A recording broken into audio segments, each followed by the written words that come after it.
ಆತ್ಮೀಯರೇ, ಇವತ್ತು ಏನು KERC ಮುಖಾಂತರ ಬೆಲೆ ಏರಿಕೆ ತೆರಿಗೆ ಏರಿಕೆಯನ್ನು ಒಂದು ಯೂನಿಟ್ಗೆ ಈ ವರ್ಷ 36 ಪೈಸೆ ಮತ್ತೆ ಮುಂದಿನ ವರ್ಷ 26-27ನೇ ಸಾಲಿಗೆ 35 ಪೈಸೆ ಮತ್ತೆ 27-28 ಸಾಲಿಗೆ 34 ಪೈಸೆ, ಈ ರೀತಿ 3 ವರ್ಷ ಇವ್ರೇನು ಸರ್ಕಾರದಲ್ಲಿ ಇರ್ತೀವಿ ಅಂತ ಹೇಳ್ಕೊಂಡು ಇವತ್ತು ಒಂದೊಂದು ಯೂನಿಟ್ಗೆ ಇಷ್ಟನ್ನ ಹೆಚ್ಚು ಮಾಡಿರ್ತಕ್ಕಂಥದ್ದು. ಇವ್ರಿಗೆ ಒಂದೇನು ಇವರು ಲೆಕ್ಕಾಚಾರ ಅಂದ್ರೆ ಇಷ್ಟ್ರ ಮುಖಾಂತರ ನಮಗೆ ಗ್ರಾಹಕರಿಗೆ ಒಂದು ಯೂನಿಟ್ಗೆ ಅಷ್ಟೇ ಪೈಸೆ ಲೆಕ್ಕದಲ್ಲಿ ಹೋಗಿದೆ ಅಂತ ನಾವು ಭಾವಿಸ್ಕೋತೀವಿ. ಒಟ್ಟಾರೆ ಇದನ್ನ ನೋಡಿದಾಗ ಸುಮಾರು 3 ವರ್ಷದಲ್ಲಿ 8,55,19 ಇದಕ್ಕೆ ಹೊರೆ ನಮ್ಮ ತೆರಿಗೆನ ಕಟ್ತಕ್ಕಂಥದ್ದು.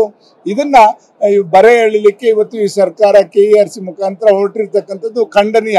ಇವತ್ತು ಗ್ರಾಹಕರು ಅರ್ಥ ಮಾಡ್ಕೋಬೇಕಾಗ್ತದೆ. ಇವತ್ತು ಭಾಗ್ಯಗಳು ಕೊಡೋದು ಒಂದ್ ಕಡೆ ಆದ್ರೆ ವಸೂಲಿಗಳು ನಮಗೆ ಗೊತ್ತಾಗದಂಗೆ ಸಣ್ಣದಾಗಿ ನಮ್ಮನ್ನ ಬಿಲ ಕುಯ್ತಾರೆ ಅಂತಾರಲ್ಲ, ಆ ತರ ಇವರು ಕೆಳಗೆ ನಮ್ಮ ಹತ್ರನೇ ವಸೂಲಿ ಮಾಡಿ ನಮ್ಮ ಮುಖಾಂತರನೇ ಈ ಹಣವನ್ನ ಕಟ್ಟಿಸ್ತಕ್ಕಂಥ ಕೆಲಸ ಈ ಸರ್ಕಾರ ಮಾಡ್ತಾ ಇದೆ. ಇದು ಏನು ಇವರು ಇದಕ್ಕೆ ಏನ್ ಹೇಳ್ತಾ ಇದ್ರೆ ಪಿಂಚಣಿ ಕೊಡ್ಲಿಕ್ಕೆ ಹಣ ಬೇಕಿತ್ತು, ಅದಕ್ಕೆ ಮಾಡ್ತಾ ಇದೀವಿ ಅಂತಕ್ಕಂಥದ್ದು ಹೇಳಿದ್ದಾರೆ. ಇವ್ರು ಪಿಂಚಣಿ 4,659 ಕೋಟಿ ಪಿಂಚಣಿ ಇನ್ನೂ ಬಾಕಿ ಇಟ್ಕೊಂಡಿದ್ದಾರೆ ಈ ಸರ್ಕಾರ.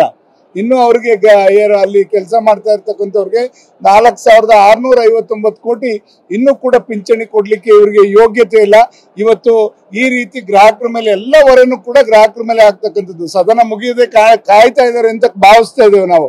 ಎಲ್ಲ ಇಲಾಖೆಗಳಿಗೆ ಮೆಟ್ರೋ ಆಯ್ತು, ಮತ್ತೆ ಇನ್ನ ಇದರಲ್ಲಿ ನೀರಿಗೂ ಟ್ಯಾಕ್ಸು, ಎಲ್ಲದಕ್ಕೂ ಕೂಡ ಟ್ಯಾಕ್ಸ್ ನ KSRTCಗೂ ಟ್ಯಾಕ್ಸು.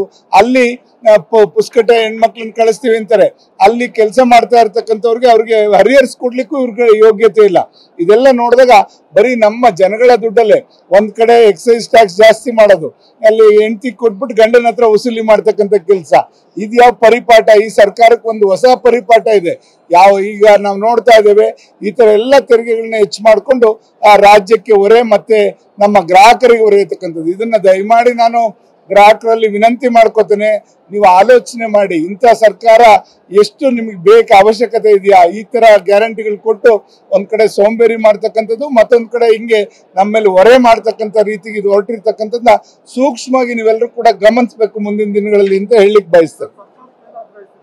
ಈ ಸರ್ಕಾರಕ್ಕೆ ಯಾವ್ದಾದ್ರು ಕೂಡ ಕಿಂಚಿತ್ತು ಕಾಳಜಿ ಇದ್ರೆ ರಾಜ್ಯದ ಬಗ್ಗೆ, ರಾಜ್ಯದ ಬೊಕ್ಕಸದ ಬಗ್ಗೆ, ರಾಜ್ಯದ ಜನಗಳ ಬಗ್ಗೆ ಇವ್ರಿಗೆ ಏನಾದ್ರು ಕೂಡ ಒಂಚೂರಾದ್ರೂ ಕಿಂಚಿತ್ ಆಲೋಚನೆ ಇದ್ರೆ ಈ ತರ ಎಲ್ಲ ಗ್ರಾಹಕರ ಮೇಲೆ ಹೊರೆ ಹೊರಿಸಬೇಡಿ ಅಂತಕ್ಕಂಥದ್ದು ನೇರವಾಗಿ ಹೇಳಲಿಕ್ಕೆ ಬಯಸ್ತೀನಿ.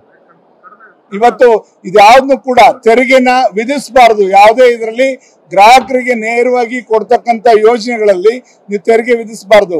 ಉಚಿತವಾಗಿ ವಿದ್ಯುತ್ ಕೊಡ್ತೀವಿ ಅಂತ ಹೇಳ್ತೀರಾ, ಈ ಕಡೆ ಬೇರೆ ಗ್ರಾಹಕರಿಂದ ಈ ತರ ಪೈಸೆ ಲೆಕ್ಕದಲ್ಲಿ 8,000-9,000 ಕೋಟಿನ ವಸೂಲಿ ಮಾಡ್ಲಿಕ್ಕೆ ಹೊರಟಿದ್ದೀರಾ. ಇದು ಯಾವ ತರ ಮಾನದಂಡ ನಿಮ್ದು?